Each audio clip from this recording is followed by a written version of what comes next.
memelihara hati dan pikiran saudara di dalam Kristus Yesus Tuhan kita. Amin.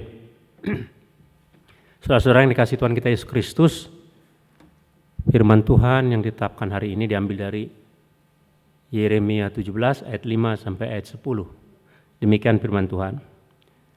Beginilah firman Tuhan, terkutuklah orang yang mengandalkan manusia, yang mengandalkan kekuatannya sendiri, dan yang hatinya menjauh dari Tuhan. Ia akan seperti semak bulus di padang belantara. Ia tidak akan mengalami datangnya keadaan baik. Ia akan tinggal di tanah hangus di padang gurun, di negeri padang asin yang tidak berpenduduk. Diberkatilah orang yang mengandalkan Tuhan, yang menaruh harapan pada Tuhan.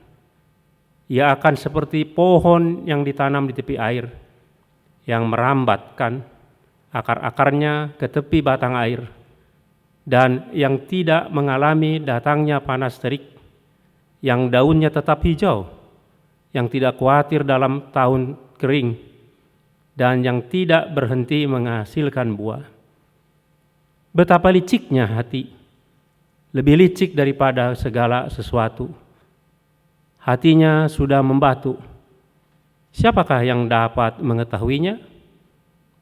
Aku Tuhan yang menyelidiki hati, yang menguji batin, untuk memberi balasan kepada setiap orang setimpal dengan tingkah langkahnya, setimpal dengan hasil perbuatannya. Demikian firman Tuhan. Saudara-saudara yang dikasihi Tuhan kita Yesus Kristus, manusia ini berubah dari saat ke saat. Barangkali kalau kita orang yang pernah pacaran dulu, ketika seperti laki-laki, seperti saya laki-laki, mungkin pernah berkata kepada calon istrinya, percayalah saya dapat diandalkan. Tetapi biasanya kalau pacarnya jalan dan terantuk batu, maka dia akan memarahi batu itu. Luar biasa memang kalau pacaran. Tetapi setelah dia menikah, setelah 2 tahun atau 3 tahun, kalau istrinya jalan terantuk batu, maka dia akan berkata, pakai matamu. Ini memperlihatkan kepada kita bahwa manusia itu berubah dari saat ke saat dan tidak dapat diandalkan. Sulit diandalkan manusia ini. Saudara, di dalam bahasa Ibrani, manusia itu adalah Adama. Manusia yang pertama adalah Adam, diambil Adama. Adama itu adalah tanah. Tanah itu kalau manusia diciptakan seperti dari tanah, debu tanah, itu menggambarkan bahwa manusia ini gampang hancur dan tidak bisa tetap. Apakah kita pernah waktu kecil menabung dalam celengan ayam jago? Apakah kita pernah waktu dahulu memasak dalam periuk yang terbuat dari tanah? Apakah pernah kita dulu menampung air di kendi tanah? Sekarang kita tidak lihat itu. Kenapa? Karena mudah hancur dan rapuh. Manusia sekuat apapun, manusia berkuasa apapun, mungkin satu waktu dapat diandalkan kita, tetapi pada waktunya nanti dia hancur dan tidak dapat kita andalkan.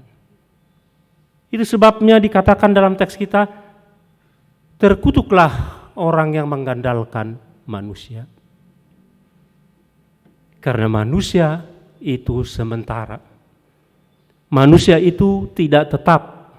Manusia itu tidak kekal dan percuma untuk diandalkan. Tapi saudara-saudara, apakah yang dimaksudkan dengan firman Tuhan kita supaya jangan mengandalkan manusia? Apakah itu sama dengan bahwa kita tidak percaya lagi kepada manusia? Padahal dalam hidup ini kita sangat mengandalkan manusia. Saya datang setiap hari mengandalkan supir ojol. Kita pergi ke dokter, kita mengandalkan dokter. Dan kita harus percaya ke dia. kita mempercayai orang-orang yang pintar, yang dapat memberi saran, yang dapat mempengaruhi hidup kita, memperbarui hidup kita. Apakah Tuhan berkata bahwa kita tidak boleh mengandalkan mereka ini dengan kemampuan dan prestasi dan pengetahuannya yang dapat membangun kita? Apakah ini yang dimaksud? Karena saudara-saudara, kalau hanya terkutuklah orang yang mengandalkan manusia, maka kita tidak boleh mengandalkan siapapun. Ketika kita naik angkot, kita mengandalkan supir angkot. Kita tidak bertanya kepada dia, apa kau mempunyai SIM atau tidak. Kita tidak bertanya kepada dia, apa dia meminum minuman keras atau tidak. Pokoknya kita mengandalkan dia sampai ke tempat tujuan kita. Apakah ini yang dimaksudkan Tuhan dilarang? Sekali lagi saudara-saudara, kalau kita pergi ke dokter, kita tidak lihat di mana ijazahnya. Apakah dia tamatan dari Universitas Indonesia atau Unpad atau dari manapun dengan nilai prestasi yang tinggi? Tidak. Kita hanya mengandalkan dokter itu untuk menyembuhkan tubuh kita. Apakah ini yang dikatakan oleh Tuhan? Bukan itu yang dikatakan Tuhan. Kenapa sudah saya katakan begitu? Karena kita lihat sambungan dari ayat 5 itu. Saya baca sekali lagi. Terkutuklah orang yang mengandalkan manusia, yang mengandalkan kekuatannya, lagi, kekuatannya sendiri, dan yang hatinya menjauh dari Tuhan. Itulah yang terkutuk. Itulah yang tidak akan dapat berkembang. Dia seperti yang tumbuh di padang gurun asin yang tidak ada penduduknya. Kenapa dikatakan Tuhan dalam firman-Nya demikian, saudara? Karena pada waktu itu orang Yehuda yang terdesak oleh kekuatan baru, yaitu di utara mereka, yaitu bangsa Babel, yang mulai mengancam, mereka ketakutan dan mencari yang dapat diandalkan, yaitu Mesir. Dia berkoalisi dengan Mesir untuk mengalahkan Babel. Maka Tuhan berkata, terkutuklah orang yang mengandalkan manusia, yang mengandalkan kekuatannya sendiri, yang hatinya jauh dari Tuhan. Jadi jika hati jauh dari Tuhan, maka dia akan mengandalkan kekuatannya sendiri dan orang lain dan manusia. Tetapi kalau hatinya dekat dengan Tuhan, dia akan mengandalkan Tuhan. Saudara yang dikasihi Tuhan kita Yesus Kristus, hati sering menipu. Hati orang Israel yang jauh dari Tuhan mengatakan, kita harus mengandalkan kekuatan kita yang berkoalisi dengan kekuatan dari Mesir, agar kita terlepas dari ancaman bangsa Babel. Hati kita sering menipu. Itu sebabnya di ayat 9 dikatakan betapa liciknya hati. Lebih licik daripada segala sesuatu. Hatinya sudah membatu. Siapakah yang mengetahui? Bahkan Yesus berkata dalam Matius 7 ayat 20 sampai 23, katanya demikian. Apa yang keluar dari seseorang itulah yang menajiskannya. Sebab dari hati orang timbul segala pikiran yang jahat. Percabulan, pencurian, pembunuhan, perzinahan, keserakahan, kejahatan, kelicikan, hawa nafsu, iri hati, hujat, kesombongan, kebebalan. Semua hal yang jahat ini timbul dari dalam dan menyajiskan orang. Hati yang merusak kita. Saudara, sekali lagi, karena hati jauh dari Tuhan, maka dia akan mengandalkan yang sementara, yang tidak kekal, yang tidak abadi, yang dapat berubah-ubah, dan itu akan menghancurkan dia pada waktunya. Hati-hati. Kemudian saudara-saudara, dalam ayat 7 dan 8 Diberkatilah orang yang mengandalkan Tuhan, yang menaruh harapannya pada Tuhan. Ia akan seperti pohon yang ditanam di tepi air, yang merambatkan akar-akarnya ke tepi batang air, yang daunnya tetap hijau walaupun kekeringan. Diberkatilah mereka yang mengandalkan Tuhan. Saudara, dalam hidup ini orang mengandalkan Tuhan atau tidak mengandalkan Tuhan sama-sama menderita. Tidak ada di dunia ini, kata air bah atau kata tsunami, ini adalah orang-orang yang mengandalkan Tuhan, maka kita lewatlah dari sisi dia supaya jangan kena dia. Tidak ada orang atau penderitaan yang terjadi dalam hidup ini, ini orang yang mengandalkan Tuhan, maka jangan ada yang mati dari keluarganya. Tidak. Mau dia mengandalkan Tuhan, mau dia tidak mengandalkan Tuhan, penyakit datang kepada dirinya. Sama-sama. Tetapi orang yang mengandalkan Tuhan diberkati. Kenapa? Tuhan Yesus pernah membuat satu ilustrasi atau perumpamaan. Ada dua bangunan, sama-sama ditimpa matahari, sama-sama ditimpa hujan. Tetapi pada suatu waktunya, satu yang bertahan tinggal, yang lainnya hancur. Kenapa? Karena yang lainnya mengandalkan Tuhan, yang melakukan apa yang dikehendakkan Tuhan. Orang yang mengandalkan Tuhan, dia akan tetap tegak. Walaupun Tuhan mengizinkan penderitaan kepada hidupnya. Itulah berkat Tuhan yang luar biasa, saudara. Kalau saudara sekarang ini menderita dan tidak berdosa, itu tandanya Tuhan menyertai Anda. Kalau sekarang saudara miskin tapi tidak mau korupsi, itu tandanya Tuhan menyertai Anda. Kalau saudara dipukul orang dan saudara tidak melawan, itu tandanya Tuhan beserta Anda, bukan karena takut. Itulah orang yang diberkati.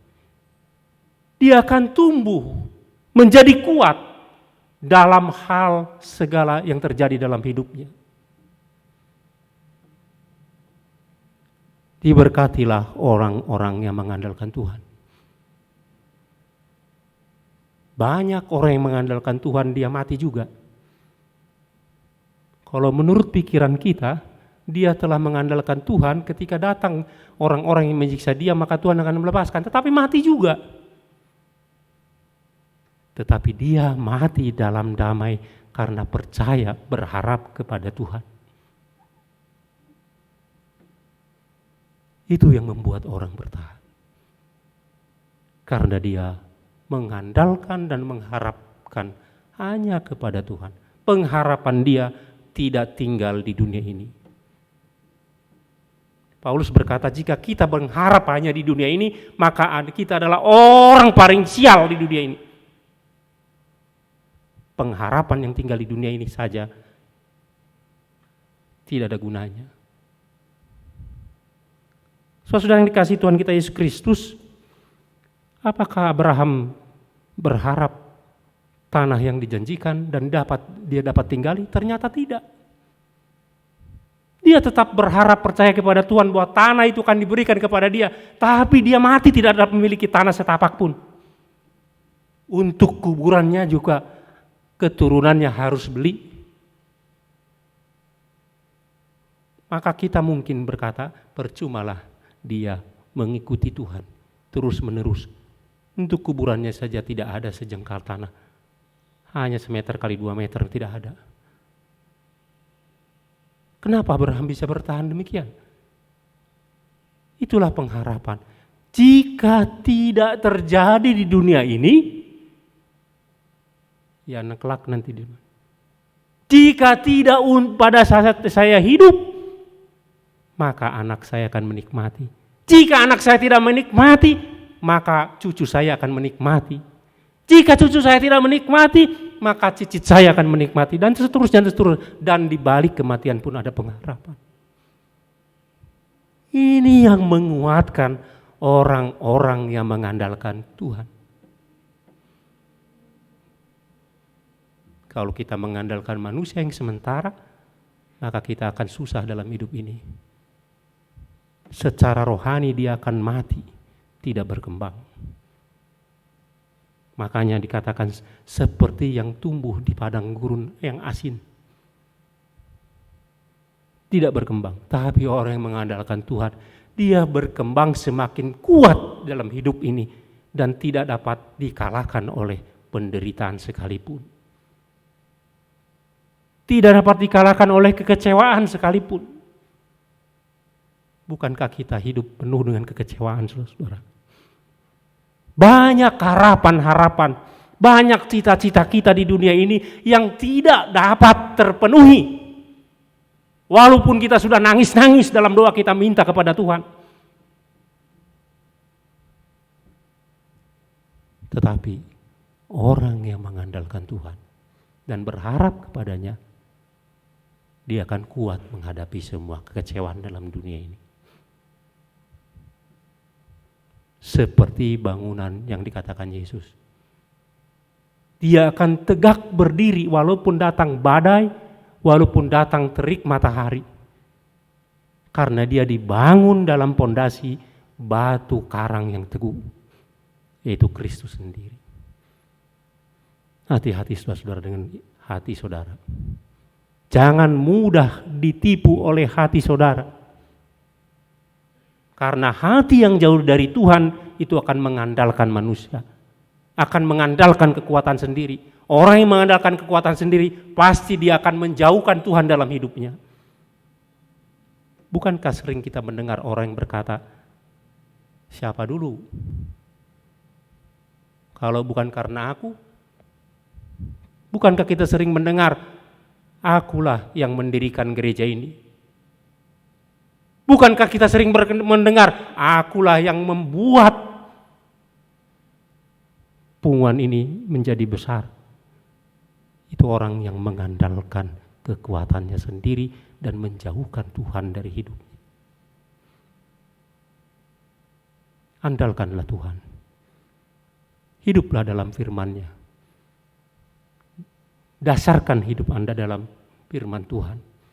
Maka kita seperti bangunan yang kuat, seperti tanaman yang akarnya merambat ke tepi air, yang terus daunnya hijau, walaupun harus mengalami terik matahari atau kekeringan. Kemuliaan bagi Tuhan. Tuhan memberkati kita. Amin. Bapa Surgawi, kami bersyukur Tuhan karena Engkau mengingatkan kami untuk tidak mengandalkan manusia, tapi mengandalkan Engkau Tuhan, agar kami dapat kuat dan bertumbuh. Walaupun banyak hal harus terjadi dalam hidup ini yang dapat membuat kecewa hati kami Tuhan, yang dapat membuat kami menjadi lemah, tetapi kami percaya Tuhan, jika kami mengandalkan Engkau, kami akan berdiri tegak apapun yang terjadi dalam hidup kami. Terima kasih Tuhan atas firman-Mu, biarlah itu kami hidupi dalam kehidupan kami sehari-hari. Dalam Kristus kami berdoa. Amin.